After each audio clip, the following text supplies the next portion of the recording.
మహిళను వివస్త్రం చేసి విచక్షణ రహితంగా దాడి చేసినటువంటి ఘటనలు కూడా ఈ కేసుకు సంబంధించి ప్రస్తుతం అప్డేట్స్ ఏ విధంగా ఉన్నాయి, కొన్ని ప్రస్తుతానికి వారు అందుబాటులో ఉన్నారా, పరారులో ఉన్నారా తెలుసుకునే ప్రయత్నిద్దాం. మనతో పాటు కాజీపేట ఏసీపీ ప్రశాంత్ రెడ్డి గారు ఉన్నారు.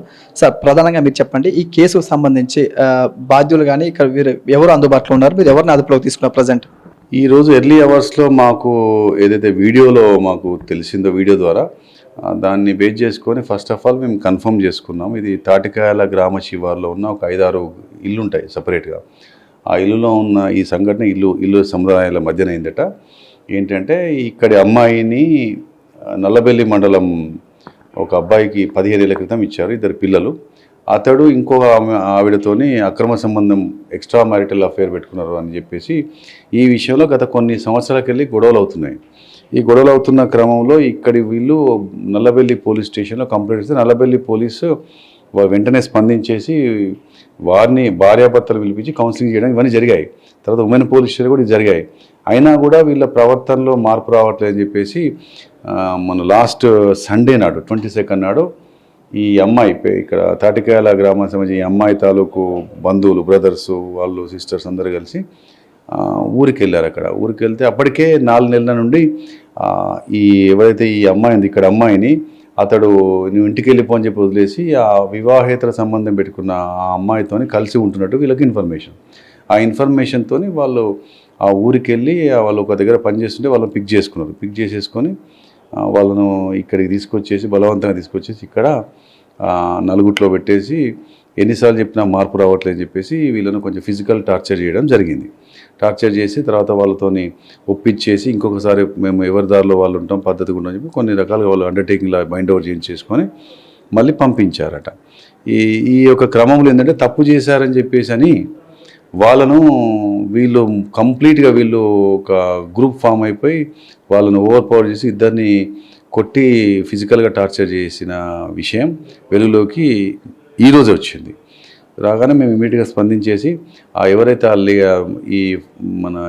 ఇక్కడ లేడీ భర్త ఎవరైతే భర్త ఎవరితోనైతే సంబంధం పెట్టుకుంటో ఆ బాధితురాలు లేడీ ఎవరైతే షీ వాజ్ టార్చర్డ్ ఫిజికల్లీ, ఆ లేడీ ఆ లేడీ మళ్ళీ ఇప్పుడు ఇంకా అందుబాటులోకి మాకు రాకుండా ఆ లేడీ భర్తను పిలిపించేసి అతడి ద్వారా మేము కంప్లైంట్ తీసుకొని కేసు నమోదు చేస్తున్నాం. బాధ్యులందరిపైన కఠిన చర్య తీసుకుంటాము. బాధ్యులు ఆల్రెడీ ఎవరైతే మాకు అనుమానితులో వాళ్ళందరినీ అదుపులో తీసుకొని విచారిస్తున్నాం. అంటే ప్రజెంట్ దీనిపై కూడా ఫిర్యాదు చేశారు సార్ వాళ్ళు ప్రజెంట్? ఇప్పుడు వాళ్ళ ఈ లేడీకి సంబంధించిన భర్తను రమ్మంటే వచ్చాడు, అతనే హీఈస్ గివింగ్ పిటిషన్ నౌ.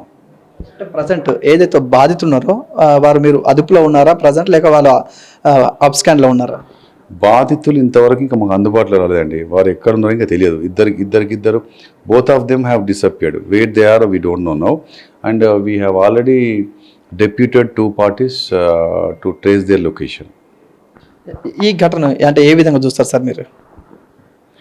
ఏంటంటే ఈ యొక్క ఘటనకు కారణం ఏంటంటే ఈ యొక్క ఏదైతే ఎలిగేషన్స్ ఉన్నాయో ఎలిగేషన్స్ అనేవి సబ్సైడ్ కాలే. వీళ్ళ మధ్య ఏదైతే ఉందో ఈ అఫేర్స్ అనే విషయం సబ్సైడ్ కాలే.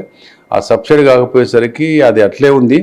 దానికి తోడు ఏమైందంటే ఫ్రీక్వెంట్గా మళ్ళీ గొడవలు కావడం, మళ్ళీ పిలుచుకోవడం. గత 4 నెలల క్రితం కంప్లీట్గా అతను భార్యను తల్లిగారింటికి పంపించిన తర్వాత అతను ఒక్కడే ఉండడం. ఆల్రెడీ అనుమానాలు ఉన్నాయి, ఎవరితో తిరుగుతున్నారో ఉన్నాయి అనుమానాలు.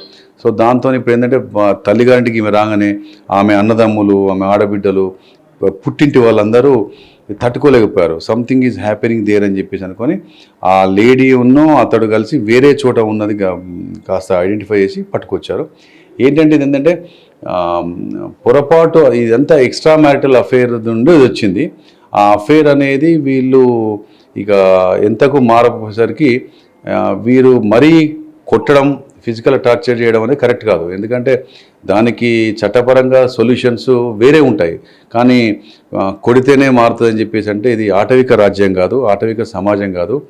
We have set of rules and regulations. పద్ధతిగా ఉండాల్సింది పోయి పద్ధతి తప్పి చట్టాన్ని చేతుల్లో తీసుకొని ఇష్టం వచ్చిన కొడితే ఇది నాగరిక సమాజంలో నివసిస్తున్నాం మనం. కంటికి కన్ను పంటికి పనులాగా ఏదో పురాతన కాలంలో ఉన్నట్టు కాదు కదా. ఇప్పుడు మనం సివిలైజ్ సొసైటీలో ఉన్నప్పుడు కొన్ని పద్ధతులలో పాటించాలి. ఆ పద్ధతులు తప్పి ఈ రకంగా చేయడం అనేది ఏమాత్రం కూడా యాక్సెప్టబుల్ కాదు. సో చేసింది పొరపాటు, వాళ్ళు పొరపాటు చేశారని చెప్పి వీళ్ళు ఇంకా పెద్ద పొరపాటు చేయడం అనేది కరెక్ట్. ఎందుకంటే తోటి మనిషిని ఆ రకంగా హింసించడం, ఆ రకంగా చేయడం అనేది 80% అది ఎక్స్క్యూజ్ చేయగలిగేది కానీ టాలరేట్ చేయగలిగేది కాదు.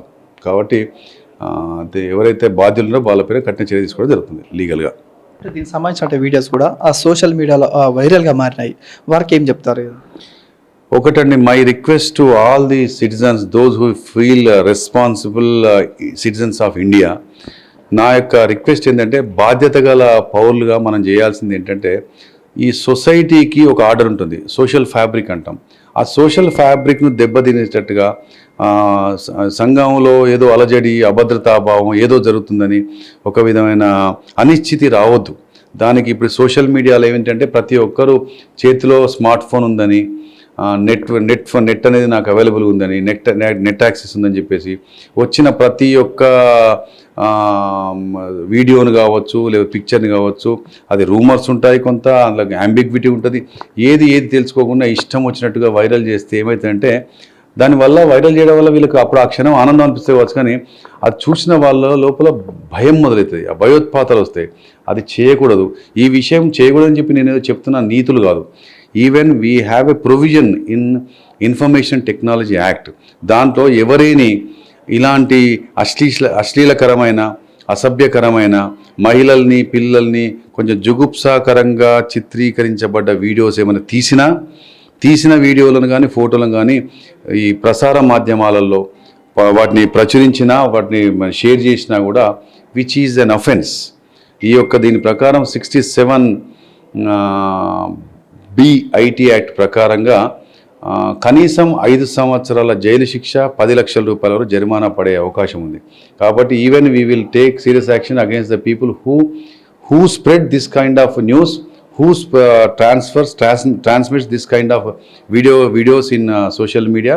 They are also liable to be punished. కాబట్టి దయచేసి మీ అందరి విజ్ఞప్తి ఏంటంటే మన యొక్క కంట్రిబ్యూషన్ సమాజం ఆర్డర్లో ఉండడం కోసం ప్రయత్నం చేయాలి తప్ప మన యొక్క యాక్టివిటీ వల్ల, యాక్ట్ వల్ల సమాజం డిస్టర్బ్ అయ్యే పరిస్థితి తీసుకొస్తే మాత్రం which cannot be tolerated as per law. So I request everyone not to resort to such kind of activities in any manner at any time. Thank you. Present ఎంతమందిని అదుపులోకి తీసుకున్నారు సార్? ఇంకెవరైనా బయట పరారులో ఉన్నారు ఎవరైనా? ఇప్పటి వరకు దీనికి సంబంధించిన దాంట్లో మాకు ఆ వీడియోలో ఉన్న వాళ్ళని కానీ అక్కడ లోకల్ ఎంక్వైరీ చేస్తే కానీ ఇప్పటికి ఒక 10 మంది వరకు మేము అదుపులో తీసుకుని విచారిస్తున్నాం.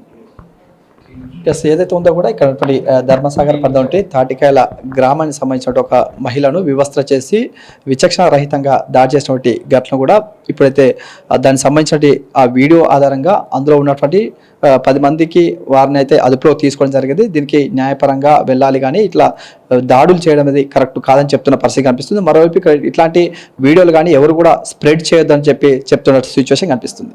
కెమెరామెన్ వేణుతో శ్రీకాంత్, జీతం న్యూస్, వరంగల్.